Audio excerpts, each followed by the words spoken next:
Hello friends, welcome back to meals and makeovers. பாவக்காய் சின்ன குழந்தைகள்ல இருந்து பெரியவங்க வரைக்கும் வேண்டான்னு சொல்ற ஒரு காய். இந்த மாதிரி புளி குழம்பா செஞ்சு பாருங்க, அவ்வளோ டேஸ்டா இருக்கும். பாவக்காய் சின்ன சின்னதா வெட்டி எடுத்திருக்கேன். ஒரு பெரிய வெங்காயம் சின்ன சின்னதா வெட்டி எடுத்திருக்கேன். ஒரு தக்காளி சின்ன சின்னதா வெட்டி எடுத்திருக்கேன். 10 பல் பூண்டு, கொஞ்சம் கருவேப்பிலை, தாளிக்கிறதுக்கு கடுகு, உளுந்து, வெந்தயம், 2 table spoon coriander powder, 2 table spoon sambar powder, 1/4 teaspoon turmeric powder, 1/2 table spoon chilli powder, ஒரு பெரிய நெல்லிக்காய் சைஸ் புளிய தண்ணியில கரைச்சு வச்சிருக்கேன், ஒரு கப் தேங்காய், வேணுங்கிற அளவுக்கு உப்பு, நல்லெண்ணெய். வடச்சட்டியில கொஞ்சம் நல்லெண்ணெய் சூடானதும் வெட்டி வச்ச பாவக்காவை சேர்த்து வதக்கிக்கலாம். இப்படி தனியா வதக்கி எடுக்கிறனால குழம்புல கசப்பு இருக்காது. இன்னொரு வடச்சட்டியில கொஞ்சம் தாராளமா நல்லெண்ணெய் சேர்த்துக்கோங்க. புளிக்குழம்பு நல்லெண்ணெயில செஞ்சாதான் டேஸ்டா இருக்கும். எண்ணெய் சூடானதும் கடுகு, உளுந்து, வெந்தயம் சேர்த்துக்கலாம். கடுகு பொரிஞ்சதும் வெங்காயம், கருவேப்பிலை சேர்த்துக்கலாம். ஒரு 2 நிமிஷம் வதங்கட்டும். பூண்டு சேர்த்துக்கிறேன். 2 டேபிள் ஸ்பூன் உப்பு சேர்த்துக்கிறேன். 1/4 டீஸ்பூன் மஞ்சள் பொடி சேர்த்துட்டு 2 நிமிஷம் வதக்கலாம். சைட்ல அப்படியே பாவக்காவையும் கொஞ்சம் வதக்கி விட்டுக்கலாம். தக்காளி சேர்த்து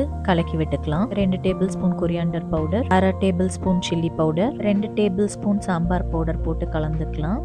மசாலா அடி பிடிக்காம இருக்கிறதுக்கு கொஞ்சம் தண்ணி ஊற்றி கலந்துக்கிறேன். இந்த ஸ்டேஜ்ல கரைச்சி வச்ச புளி தண்ணியை ஊற்றி மிக்ஸ் பண்ணிக்கலாம். சைட்ல பாவக்காவும் நல்லா வதங்கி கோல்டன் ப்ரௌன் ஆயிடுச்சு. இப்போ அதை நிறுத்திடலாம். குழம்பு கொதிச்சு வர்றதுக்குள்ள 1/2 கப் தேங்காயை மையா அரைச்சு எடுத்துக்கலாம். வதக்கி வச்ச பாவக்காவை மட்டும் குழம்புல சேர்த்துக்கலாம். எண்ணெயை யூஸ் பண்ண போகிறது இல்லை. கலக்கி விட்டுட்டு இந்த ஸ்டேஜ்ல 1 டேபிள் ஸ்பூன் ஜாக்ரி பவுடர் சேர்த்துக்கிறேன். அரைச்சு வச்ச தேங்காய் சேர்த்துட்டு மிக்சி ஜார்ல கொஞ்சம் தண்ணி ஊற்றி அதையும் சேர்த்துக்கிறேன். இப்போ நல்லா கலந்து விடலாம். குழம்பு 10 நிமிஷம் கொதிச்சதுக்கு அப்புறம் நல்லா எண்ணெய் பிரிஞ்சு ரெடி ஆயிடுச்சு. கன்சிஸ்டன்சியும் கரெக்டா இருக்கு. அவ்வளவுதான், டேஸ்டியான பாவக்காய் புளி குழம்பு ரெடி. நீங்களும் வீட்ல செஞ்சு பார்த்துட்டு கமெண்ட் பண்ணுங்க. இந்த வீடியோ பிடிச்சிருந்தா லைக் அண்ட் சப்ஸ்கிரைப் பண்ணுங்க.